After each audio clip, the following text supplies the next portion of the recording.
Hello and welcome to Comic Solving Problems. I'm Stephen Allen. And I'm Eric McElroy. Good evening. Hello. Half-hour comedy show. This is what we're doing right here, twice a week. We look at the problems in the news, you can send us problems, and we solve them because there is no one better at solving problems on this show in camera during these hours. And that is a Stephen Allen promise. Asterisk, not actually a promise.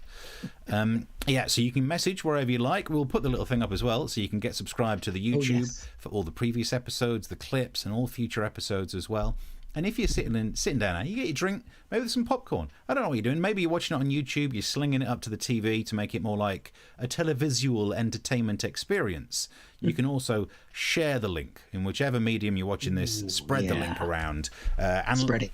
And later on, we'll start begging as well for money. But more on that still to come. And the reason we mention that is because it's not necessarily been a good day for money. Nope. Yeah, there's Rishi leaving number 11 Downing Street with his report that looks like it's already been redacted. Good God. Yep. How bad were things?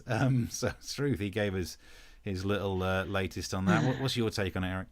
Yeah, so for those of you watching from outside the UK, he's the Chancellor of the Exchequer, he's the Treasury Secretary, and he's the one who Boris Johnson lays it up, and Rishi has to pay for it.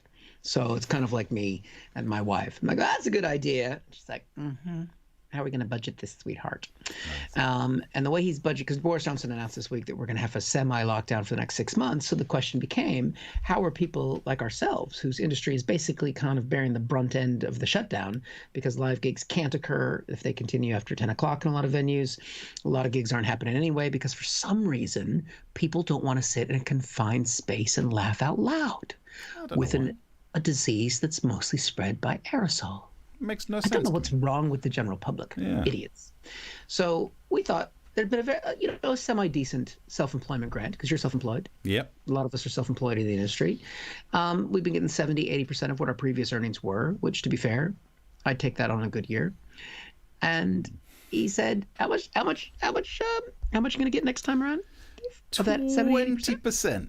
20% of the amount that we claimed after we'd really worked hard to try and claim every darn expense. So 20% felt like he might as well have just got a handful of notes, stuffed it in your top pocket, tapped you on the arse and said, get yourself something nice, treacle. It's just walking around money, which is odd because the one thing they don't want us to do is walk around. It almost makes me feel bad for not paying any tax at all and hiding all that.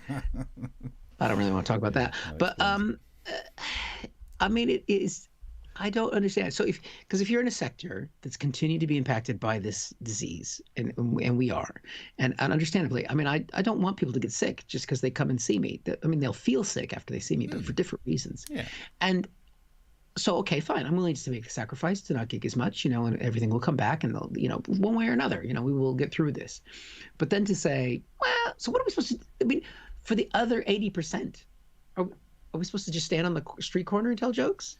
I don't know, because that would be still near people. At least it would be outside. We've all tried to do some outside gigs, but there's no way we could get 80% of our time back, work back, doing the small... Because normally, I think I've done 5 gigs since the lockdown thing started. That would be a busy week, or that would be like 2 weeks. I'd definitely cover 5 gigs. Yeah. And it's been longer than 2 weeks. Oh, God.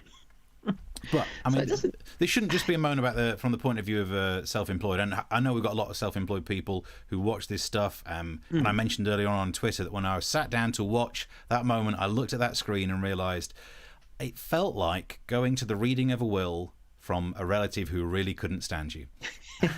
I knew at some point there was going to be the message of, well, you should have got a proper job, Steve. And maybe he's right. Maybe I should have done that rather than trying to chase the dream. But it's not great now. I also wish to complain about the fact that the government said they'd pay a third of your wage for this wage bailout thing that they're doing. I've got a maths complaint. Oh, no. Actually, we could have done this by This will be the rest of the show, won't it? Yeah. So what happens is the employer pays a third, and then the government pays a third of the remaining 2/3. Well, how many thirds is that? Exactly. So your employer pays a third, leaving you with 2/3, and the government pays a third of 2/3. Thirds of 2/3. Yep. Divided by 4 is times 1. 6. So your numerator is 1 times 2. Your denominator is the 3 times 3. So it's 2/9. 2/9 is not the same as a third. 3/9 is a third. They're ripping us off by a ninth. Stitch in time saves 9. This is not an eighth. Ritz you know what I mean? Oh, is that a Drudge reference? Look at you, so cool. I think so. I don't really know. I've heard that. So I still can't believe, though, that the government are just pulling a fast one about, we pay a third of 2/3. Why are they lying about fractions? Oh, God, it drains me. This is the Chancellor of the Exchequer, right? It's not like he needs... Yeah, oh, dear. To be able to do vulgar fractions. I find that fraction a very vulgar maths joke. Yeah. I mean, watching the speech today, it was definitely... Yeah, the left out of the will thing, I think, is a good way to say it, because he had one line about the self-employed. And I know we're banging on about it, but hello, it's us. Yeah. And so one line about the self-employed, it was, we will continue the self-employment grant with modifications similar to furlough. And when that was that little asterisk of like that little, it was like the drug commercials that they have in the United States. This drug will cure everything you have. Will cause diarrhea and cause death. It was one of those moments, because all immediately comedians were like, oh my God, we're going to be 70%, man. This is going to be like Jungler's Christmas back in the day. And no. No, 20%. Yeah. That is not similar to 80 or 70%. That is a far bigger jump of a fraction than ripping us off by a ninth, and they've done that as well. It's like a third, I think. Oh, look at that! There's the maths. Yeah, so rough times, tough times for the money, which is why we all keep mentioning that if you're enjoying the show, normally we just like the idea of making a bit of money from this, which we spend on better tech and nicer stuff. But now, sweet mercy, we might need some of this money. So if you enjoy the show at all, there's a link near the stream where you can chuck some money in our pots. And everything you've put in will be matched 20% by the government. Might as well say that, yeah. They'll give us that ninth back that they ripped us off. Shit. Anyway, no, we just ranted about that. That's a problem for us, really. I mean, we talk about problems on the show. The problem is that we're screwed, aren't we? Yeah. Right. But let's talk about the real problems in the world, because that's what we like to cover. And if you have problems during the show, I can't remember if you said this, Steve, you can send them to us as well. Throughout the show, we'll try and solve your problems. But there are some other things out there, aren't there? Yep. And this is a problem, Steve. What do you do when you're stuck leading a democracy? What do you do, Steve? What do you do? Because a democracy is all about essentially a peaceful transfer of power from one leader to another. That's a tricky bit of it. Donald Trump was asked about that recently at a press conference, and this was the question he was asked. Win, lose, or draw in this election, will you commit here today for a peaceful transferal of power after the election? Commit to a peaceful transfer of power. Now, you would think for most people that's a softball question, isn't it? You just go, yeah, of course, I believe in democracy, no problem. But Trump, he likes to throw his own little wrinkle on these things. So here's what he had to say. We're going to have to see what happens. You know that I've been complaining very strongly about the ballots, and the ballots are a disaster. Whoa. We're going to see what happens with what is allegedly, like they like to talk about themselves as the greatest democracy in the history of humanity. We're just going to see what happens, with the ballots. I mean, to be fair, actually, I'm going to be fair with Trump on this one. Because have you seen this ballot he's talking about?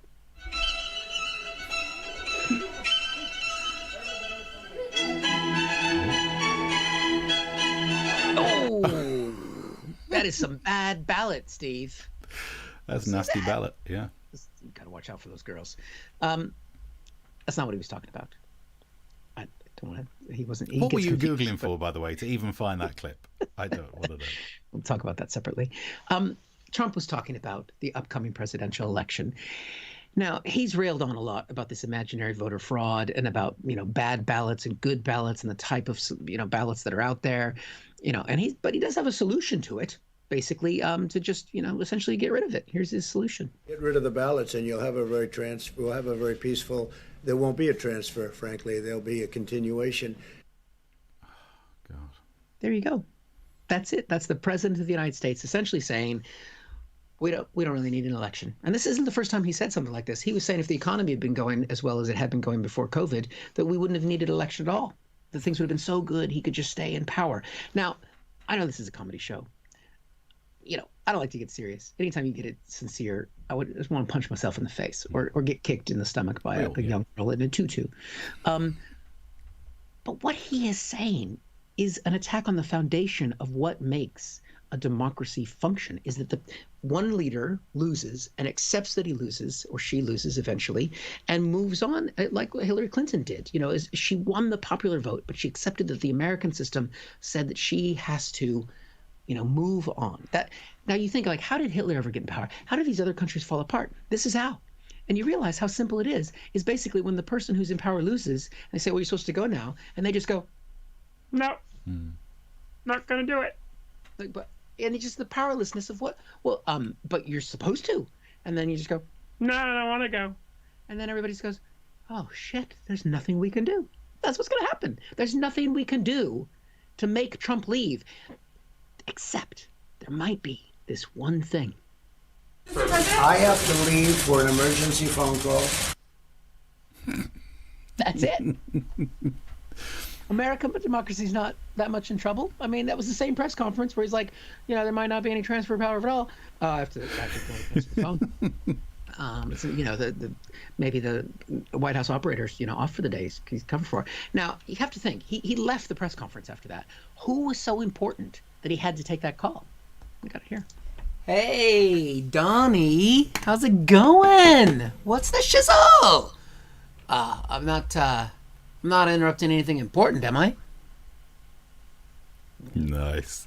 Acting. Method. Now, method chair swivel. Good. For those of us who kind of like America and like democracy, it's been kind of a depressing couple of days. I'll be honest with you, Steve. But I want to give people a nice little moment. So Trump went to pay respects to Ruth Bader Ginsburg. He had to step outside of the Supreme Court where she lay in rest, God bless her. And there was a crowd there that weren't his followers. And this glorious moment happened.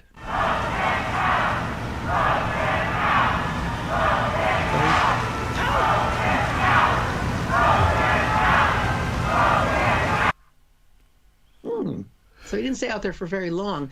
Yeah. I wonder, what was it that made him leave to go inside? I have to leave for an emergency phone call. I'm telling you, it works every time, Steve. Yeah. It works every time. Yeah. Could you, for those people who've not really heard of Donald Trump, what is he famous for eating? Buckets of Kentucky Fried Chicken. Yeah. So I think an emergency phone call is a desperate dump. It's all that greasy food. I just got to take an emergency phone call, John. Yeah, that's my phone call. Oh, bless him. How long are you going to be on the phone for? I mean, maybe like 10 minutes, but you probably want to give it 15. Some of the messages going through, don't forget you get subscribed, share the stuff around. We're talking about Donald Trump, because I think you're right that Donald Trump, by having an election that you don't accept the result of, that's how you become a dictator. It's not by saying no more elections, it's by delegitimizing the election result. Chris says, didn't Robert Mugabe use that line once? Whatever happened to him? And then Mark says he moved to Yorkshire. To be fair, Mugabe stayed in power a long fucking time. This is the worry. So he's not the role model we need to give Trump. Don't give him any ideas, okay? Yeah. Mark says he moved to Yorkshire and spelled his surname backwards, Ibagum. Because it's Mugabe backwards. Oh, and people in Yorkshire say like Ibagum. What does it mean? Okay. Just it's an exclamation. As simple as that. I can't explain the Yorkshire ways. But I get an Emmy for that, Mark says. All the acting you do. Maybe a BAFTA, but who gives a shit about those? Oh yeah, you get the ones that are dished out by the people in hazmat suits. Yeah, very very on brand. There's the Twitter things if you want to send us some messages. Yes. As long as that emergency phone call doesn't involve any finger licking. Oh. Ooh. And then we were talking about the fact that if you could throw some money in our direction, it might be needed thanks to Rishi. Mark says 20% matched by the UK government. Yeah, Chris says, is that like gift aid? And Mark says more like grift aid. Do you know what? Whatever it is, as long as there's some money in the pot by the end of it. And there's talk of the fact that it's Mark's birthday. More on that later. We've got an extra mention for you later, Mark.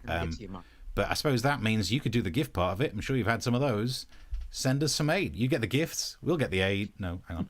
We need some help. Is what I'm trying to say with that. I got trickier than I thought.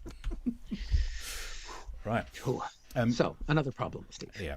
The problem is the app. How do you make the app actually work?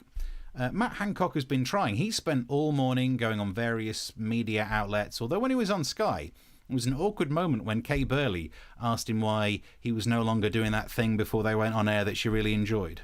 And very quickly, before I let you go, maybe you'll need to cover the children's ears at home this morning. How long is this casual sex ban going to last? Well, I didn't know that's what they got up to in the green room. It's an awkward, tense moment to do on TV, isn't it? Wow. But the app is out. In fact, there you go. There's the screenshot of it. It's called the NHS COVID-19 app. It's been launched in England and Wales. I've got it on my phone here. Well done. That's good. It did take me a while because I had to go out and buy a burner because you don't want people actually being able to track you, do you? So I've got it all there. It says my app is scanning. Let's have a look. In fact, what I can try and do is, the terribly bad coloured skanky cam over here. Ooh, skanky cam. Get skanky Is that what cam. we use for casual sex? Yeah. So there you go. Look at this. You can see I've got some bad lighting because the one in the background, but it shows you that your app is active and scanning. And look at that little scanning thing. There are no dots on it. Okay. I wanted dots, if I'm honest. Like, so in dot Aliens. Yeah. I wanted it to be a bit like that when all of a sudden you just see like where the people with COVID are, so you could back away. Although they're underneath us. Yeah, they're in the ceilings. Although actually, I've decided you might not want to avoid the people with COVID because this lets you know if you've been near someone who's got it. Yeah. If you're forced to stay at home, then you get 500 quid.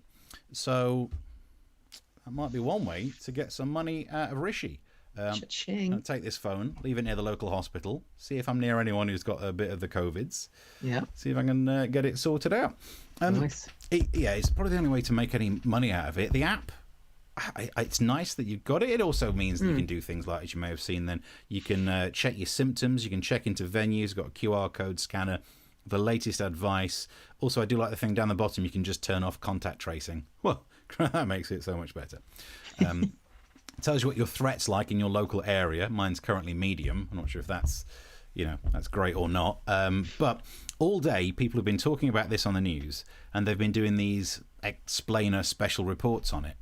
So if other news outlets are doing it, I think we should be doing that too. So Yes. I filed my special report on the app. This is a smartphone used by millions to waste their lives on social media, to photograph their genitals, or for some strange people to make and receive phone calls. But it can also track where you've been. And that is what the government's counting on. From today, people in England and Wales can install the new NHS COVID-19 app. If you are in an area that is high risk, it will give you advice on what action to take. For some, that advice will be to self-isolate for 14 days. But for others, the advice is to take a long drive to Barnard Castle, depending on what you've told it your occupation is. I spoke to a technology expert to find out more. Yes, it's very good that the technology is being released. Sadly, the app is only available for phones newer than the iPhone 6, which statistically, vulnerable groups like the elderly tend to use older smartphones, brick phones, or in many cases simply pick up a remote control, press the buttons and wonder why it don't work. The technology uses Bluetooth to connect to devices around you, the same technology that allows perverts to airdrop dick pics onto the phones of strangers. And nice one. Whoever that is, it's nice, it's shiny. Speaking of which, earlier I spoke to the Prime Minister. Prime Minister, what would you like this app to do? Help the public to work together, get the virus. And if you do get the virus, the app will tell everyone you've been in contact with. If they choose to ignore the warning, no one will ever know, and our Prime Minister will call them freedom-loving. And that's my special report. Bravo. Thank you. What is the point of an nice. app where you can just turn it off and we're called freedom lovers for breaking the rules? We didn't even get into that when he did that speech saying that people haven't been sticking to the rules because we're freedom lovers. Stop creeping. Stop trying to placate the bunch of idiots who break rules. Especially when they're trying to stop us from being casual freedom lovers. Yeah. I mean, to be fair, what Matt Hancock should have said is that they're trying to stop casual sex, encourage people to get married, because then you won't have sex at all. There you go. We're saving lives. Saving lives. Yeah. Saving lives. Chris in the message board says tea, coffee, orange juice, and casual threesome between the croissants and donuts. That's what they do in the green room at Sky News. You've been on Sky News. Did you have casual sex with Kay Burley? Well, I don't like to speak out of school, but I was. There was 4 of us on screen. Me, Kay, and Andre Walker. Oh God, yeah, that was a bad day. Right. How is Bad that? times. I mean, I know he's a large chap, but that's not 4 of you. Yeah, there was. Oh God, what's his name? He used to write for Breitbart. I can't remember his name. It's No one it's needs more to. of an anecdote than a funny story. No one needs to But yes, the nice thing is, if you ever get to do the papers on Sky, back in the day, you'd get the breakfast Really? on Sky, which is normally on the BBC. It's very confusing. But good. yeah, toast, eggs, coffee, good times. I mean, back then it was just a nice perk. Now we will literally work for food. Thank you, Rishi. I'll tell you some jokes if you buy me a sandwich. Oh, it's never going to happen again. The message board, Sally says, Trump lying, people dying. We made someone angry by talking about Trump. That's probably true. Yep. Let me see if I've got anything over here. There we go. And while we've got the subscribe button up, so please do check out the YouTube channel and subscribe because there's clips up there. There's loads of things. Oh, here we go. We've got Joey from America, who's contributed very kindly to the show in the past, said ballot of cuties. And I just bought an 8. So I'm not quite. I bought an 8. What is it? Bought an 8th? Oh, an 8th. I think an 8th. There Is we that go. the You bought an only 8th. way for us to make money is to start selling drugs? Because they're legal in some places. Could we sell drugs in America? I think it's fair.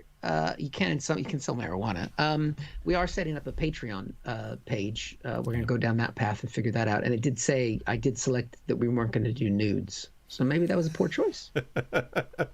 Can we do that as a threat that we'll do nudes unless you send us some money? Yeah, if you become a subscriber on Patreon, we won't get naked. We'll do the same show, one version clothed, which you can get for free. One version, one version naked, you get it on YouTube. Yeah. One that's clothed, you got to pay the sweet dollar for it. Oh, we wear the ties. Stacey says Trump's a trumpet, putting it politely. I'd put it impolitely. He's an absolute arse. Is that? There you go. That's where the Trumps come from. Yeah. And Mark says you need to move from behind the MASH Report news desk. Do you know what? Honestly, I've worked with enough people in local news to know that it's almost a shame that I didn't want to have a proper job because I film that on my phone, and that's exactly what they do on local news things. They film a bit, they do the voiceover thing too close to the mic. They have someone they interview, blah blah blah blah blah. So. Yeah. It was good. You got your voice. Mark's asked if we have any hydroxychloroquine.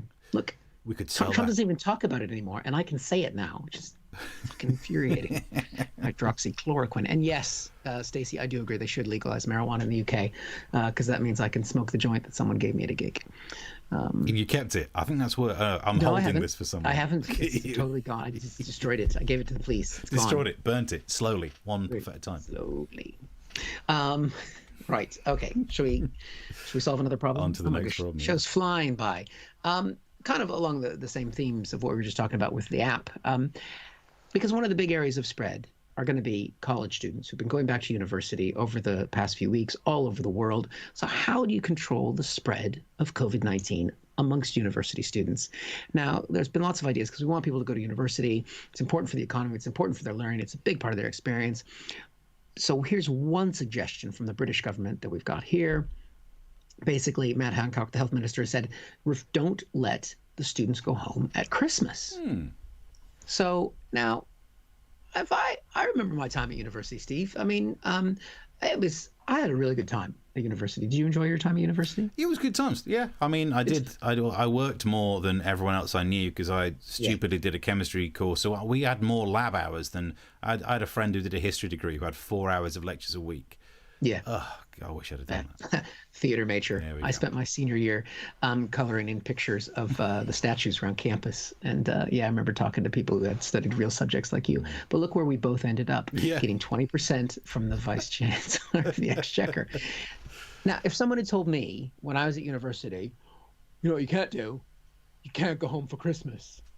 I'd have been like, fucking A. That's brilliant. I've got to actually clip, Steve. This is going back into the archives. This is what my university was like. The party.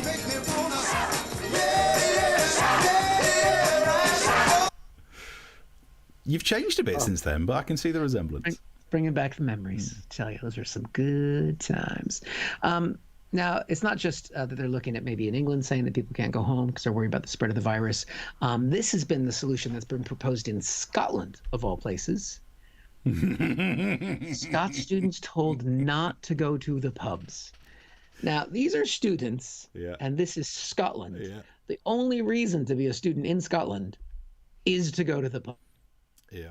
Because you've got lots of money, because Scottish students don't pay for university. So that's it. They got all that money. I expected you to then to do a Venn diagram graph, but I'm not sure how the Venn diagram of Scottish students who want to go to the pub. You're just drawing a circle. I mean, the drinking is such an important, but because in America we have to sneak around when we drink at university. We're here, everybody can drink at 18. It's no big deal. One of the most amazing things I've ever seen early in my days in the UK was doing a university gig, student gig, and I saw a girl drink a bottle of white wine that she had all to herself through a straw. Nice. And no one looked at her like she had a problem. Like, that's a very efficient way to do it. It's well done. Party time. So it's like, it's a great. But so the problem is they wouldn't go home for Christmas, which seems fine to stay there. But if you imagine doing Christmas at university and not being able to go and celebrate with anyone. Yeah, I mean that would almost be like going there to learn. Yeah, that's a mistake. Which I'm not in favour of, because look, pretty soon we're going to have to give up the ghost and try and apply for proper jobs. And I don't want students who've graduated more recently to actually have studied. Then I don't stand a chance. I was thinking about going back to university, but now, what's the point? No pubs. Yeah, fair enough. Any messages on this as well? Keep it coming through. So look, Stacey was saying, because I called Trump an arse. She said that's better. First time commenting, I wasn't sure if I get into shit for being impolite. Because you are messaging on YouTube. YouTube does hold some messages back sometimes for swear words, but it looks like you don't want to be the naughty messenger. You're allowed shit by the looks of it. Let's see. What else we got? We won't be celebrating Christmas like normal as it is. I suppose, actually, yes. So even if you did get to leave university and go home to celebrate Christmas, that's still probably a lockdown. And actually, a lot of people are saying maybe Christmas is cancelled. I just want to give a counterpoint. I do find it difficult to know what to buy people. So maybe if we cancel Christmas, it's not bad. So maybe get out there, don't wear a mask, and lick a handrail. It helps. It helps me. Would that show up on the app if you did that? I can register. This is the thing. On my burner, I might just walk around near people and just keep registering as having COVID. So I could really clear the streets around here. You could shut this, man. Shutting it down. I might do that to rival comedy gigs. It's not a bad idea, actually. There we go. Very good. What else have we got? Animal House clip. Yeah. Nice, Ellie. Thank you. The students can't leave the dorms, can't go to the pubs, or go and can't have casual sex. Yeah. What are they going to do? What is the point of being a student? That's the point. What else have we got here? More Scott students. Yeah, go on. Told not to go to the pub. You may as well tell the sun not to come out. Oh, hang on. It's Scotland. Yeah, nice one of those is going to happen. Stacey says, our students on Scotland, it keeps moving. This is the problem with people messaging. Now are all locked up in their halls because of it now. Yeah, well, get rid of them. Put all the students, lock them all up. Why not? Get some out. Lord of the Flies. Just put them in there. See who makes it out. There we go. Yeah, so you can keep we've not checked Twitter as well. We keep an eye on that while I go and get set for the next one. Because the next story, the next problem that we need to solve is Kent. And I say that as someone who is in Kent. The studio extraordinaire back here is based in the Gravesham area of Kent. Rejoice, as you could see when you saw my postcode on it. Thankfully, it only gave, because I did check, that's why we only zoomed in on the camera, it only gives the first bit of my postcode. I did double check. We're all outside your house, Steve. I'm sorry, if you come anywhere near this street, I will press the COVID button. You go in a lockdown. So the problem is that there's going to be an internal border in the UK. There is going to be a border in Kent where lorry drivers will have to get their paperwork out. Michael Gove has confirmed this. Okay. And as someone who's in Kent, the idea of Kent being separated off from the rest of the UK, I would just like to say, this is the best idea ever.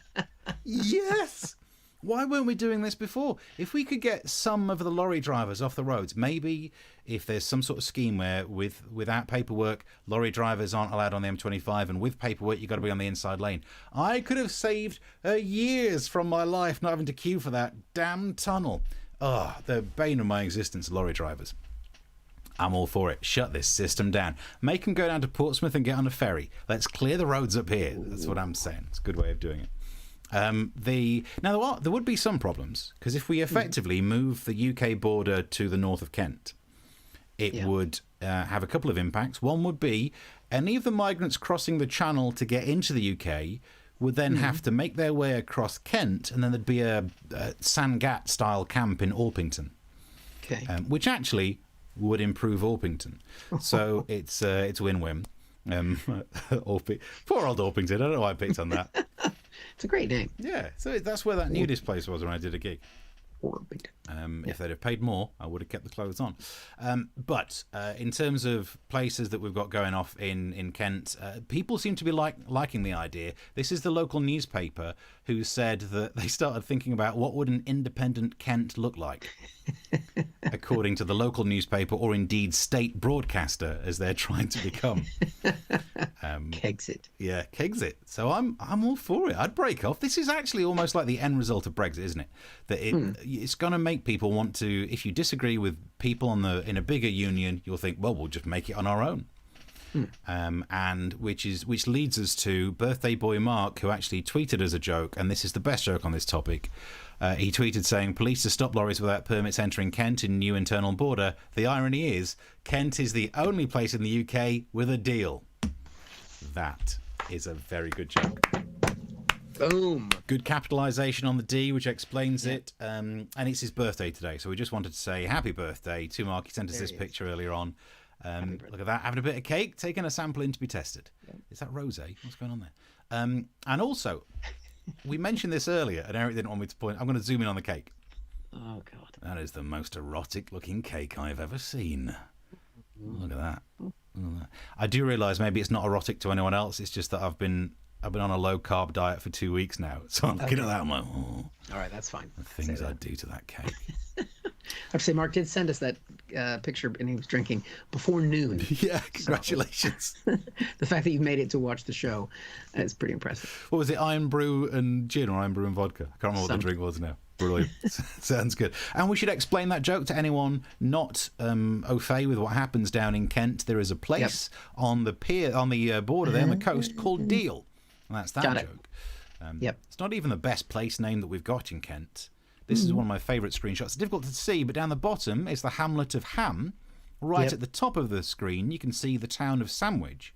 And in between those two, there is a very famous road sign, Ham Sandwich. Sandwich.